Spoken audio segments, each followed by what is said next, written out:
Hello বন্ধুরা, আমার একটা নতুন ব্লগে তোমাদের অনেক অনেক স্বাগত। সো কেমন আছো তোমরা? আশা করছি অনেক ভালো আছো, আর আমিও কিন্তু অনেক ভালো আছি। তো আজকে সকাল থেকেই ব্লগটা শুরু করলাম।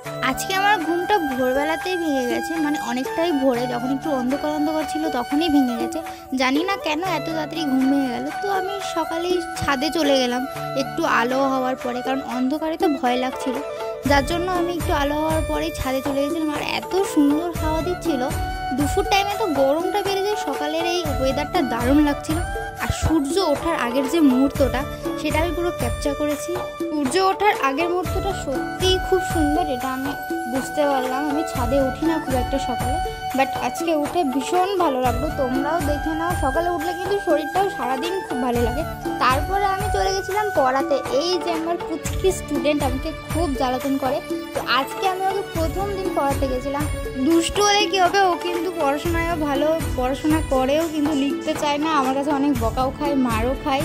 সো আমাকে ভালোবাসে অনেক, লিখেও নেয়, মার খাওয়ার পর কেঁদে কেটে তারপর আবার লেখে, কিন্তু পড়াশোনা করে। ওর ব্রেনও খুব ভালো, আর আমাকে ভীষণ ভালোবাসে। বাচ্চাদের অ্যাকচুয়ালি মজার মধ্যে গল্প করতে করতে পড়ালে তারা পড়াশোনাটাও করতে ভালোবাসে, আর বিষয়টা ঠিক ওদের বোরিংও লাগে না। কিন্তু কি বলতো, একভাবে টানা পড়াতে থাকলে বিষয়টা বোরিং লেগে যায় ওদের, ওর জন্য পড়তে চায় না একটানা। তার জন্য আমি ওকে গল্প শোনাই, পড়াই, লেখাই, ছবি তুলি, একটু কার্টুন দেখাই, এইভাবে ওকে পড়াই আমি। আর ও কিন্তু পড়েও, সব সুন্দরভাবে লিখেছে। তো আমি পড়ে বাড়ি চলে আসার পর মা আমাকে ভাত দিয়ে দেয়, আমি খেয়ে নিই। খেয়ে তো আমার একটা কাজ আছে, আমাকে পড়তে বসতে হবে। আর সকাল থেকে তো পড়তে বসা হয়নি, এখন প্রায় 9টা বেজে গেছে। এখন আমি পড়তে বসবো খাওয়া দাওয়া শেষ করেই। আর মায়েরও একটু রান্না করতে লেট হয়ে গেছিলো, যার জন্য আমারও লেট হয়ে গেল খেতে। এই ভেবেই পড়াশোনাটা চালু করি যে পরীক্ষা কিন্তু আর বেশি দিন নেই হাতে, মাত্র 2-3টে মাস। তার মধ্যে আমাকে সব কিছু কমপ্লিট করতে হবে, একদম প্রিপেয়ার্ড হয়ে যেতে হবে। তো সামনে যেহেতু এক্সাম আছে, একদম মন লাগিয়ে পড়া শুরু করে দিয়েছি আমি অলরেডি অনেক আগে থেকেই। কিন্তু এখন আরও একটু বেশি চাপ নেওয়ার চেষ্টা করছি, কারণ যত প্রেশার নেব তত লাইফে লক্ষ্যের দিকে এগিয়ে যাব।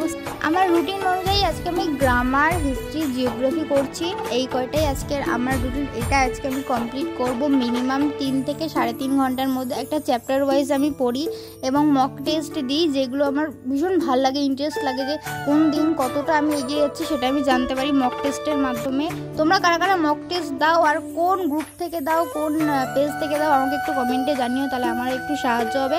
আর আমিও তোমাদেরকে অনেক হেল্প করবো। তোমরা কমেন্ট করতে পারো, কোয়েশ্চেন করতে পারো, আমি অবভিয়াসলি তোমাদেরকে রিপ্লাই দেওয়ার চেষ্টা করব। সো আজকের ভিডিওটা এই পর্যন্তই। ভালো লাগলে অবশ্যই like, comment, share and subscribe করে দিও।